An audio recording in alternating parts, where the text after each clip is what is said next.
Hello বন্ধুরা, আজকে চলে আসলাম গুরুত্বপূর্ণ হেলথ টিপস নিয়ে। আজকের গুরুত্বপূর্ণ বিষয় হলো কোলেস্টেরল। আজকে আলোচনা করব কোলেস্টেরল কি, আমাদের শরীরে কয় ধরনের কোলেস্টেরল পাওয়া যায়, এবং কিছু কোলেস্টেরল শরীরের উপকারী এবং কিছু কোলেস্টেরল শরীরের ক্ষতিকারক। আজকে এগুলা নিয়ে আলোচনা করব। সর্বপ্রথমে আসব কোলেস্টেরল কি।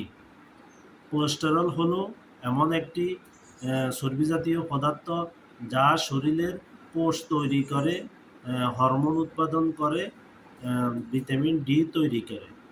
এটা হজম প্রক্রিয়া সাহায্য করে। এটি আমাদের শরীরের লিভারে তৈরি হয় এবং খাবারের মাধ্যমে বাহির থেকেও তৈরি হয়। এখন আসেন, আমাদের শরীরে কয় ধরনের কোলেস্টেরল পাওয়া যায়। আমাদের শরীরে 4 ধরনের কোলেস্টেরল পাওয়া যায়। 1 নম্বরে হলো এলডিএল, 2 নম্বরে হলো এইচডিএল এবং ট্রাইগ্লিসারাইড, আর হলো টোটাল কোলেস্টেরল। 1 নম্বরে এলডিএল, লো ডেনসিটি লিপোপ্রোটিন। এটিকে খারাপ কোলেস্টেরল বলা হয়। এটি বেড়ে গেলে রক্তনালীতে চর্বি বেড়ে যায়। চর্বি বেড়ে হার্ট অ্যাটাকের এবং স্ট্রোকের ঝুঁকি থাকে। 2 নম্বরে হলো এইচডিএল, হাই ডেনসিটি লিপোপ্রোটিন। এটি ভালো কোলেস্টেরল, এটাকে ভালো কোলেস্টেরল বলা হয়। এটি বেড়ে গেলে শরীরের খারাপ কোলেস্টেরল কমাতে সাহায্য করে। 3 নম্বর হলো ট্রাইগ্লিসারাইড। এটিও আরেক ধরনের খারাপ কোলেস্টেরল, যেটি বেড়ে গেলে শরীরের হৃদরোগের ঝুঁকি বাড়ায়। 4 নম্বরে হলো টোটাল কোলেস্টেরল। এটি শরীরে বেড়ে গেলে রক্তে চর্বির পরিমাণ এবং হৃদরোগের ঝুঁকি বাড়ে। খারাপ কোলেস্টেরল কেন বাড়ে? তেল ও চর্বি জাতীয় খাবার বেশি খাওয়া, ফাস্টফুড ও ভাজা পোড়া বেশি খাওয়া, ধূমপান করা, ব্যায়াম না করা, অতিরিক্ত ওজন বাড়া, ডায়াবেটিস হওয়া, বংশগত কারণ এবং মানসিক চাপ, এই সমস্ত কারণে খারাপ কোলেস্টেরল বেড়ে যায়। খারাপ কোলেস্টেরল বেড়ে গেলে কি কি লক্ষণ দেখা দেয়?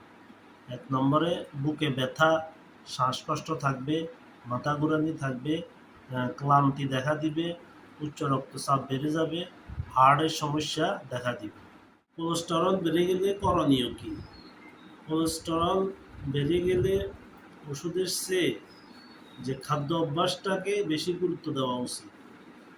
খাদ্য অভ্যাসটা পরিবর্তন করবে, যেমন কিছু কিছু খাবার কম খাবেন এবং কিছু কিছু খাবার একেবারে নিষেধ। কম খাবারের মধ্যে হলো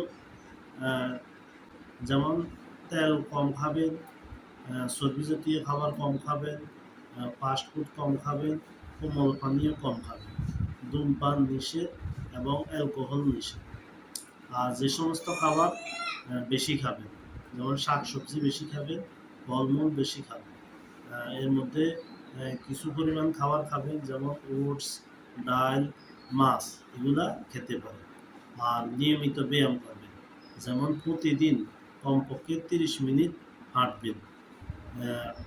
এরপরে নিয়মিত শরীরের পরীক্ষা করবেন, যেমন এলডিএল, এইচডিএল এবং ট্রাইগ্লিসারাইড, টোটাল কোলেস্টেরল। এই পরীক্ষাগুলো করবেন শরীরে কতটুকু কোলেস্টেরল আছে।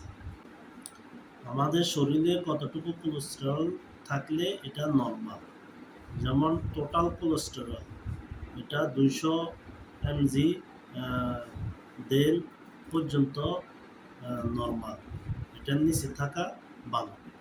আর যেটা এলডিএল হলো 100-র নিচে থাকা, আর ট্রাইগ্লিসারাইড হলো 150-র নিচে থাকা, আর হলো এইচডিএল পুরুষের 40-এর উপরে আর মহিলাদের 50-এর উপরে, এগুলো থাকা ভালো।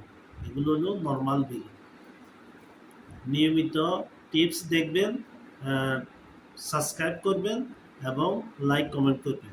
আসসালামু আলাইকুম।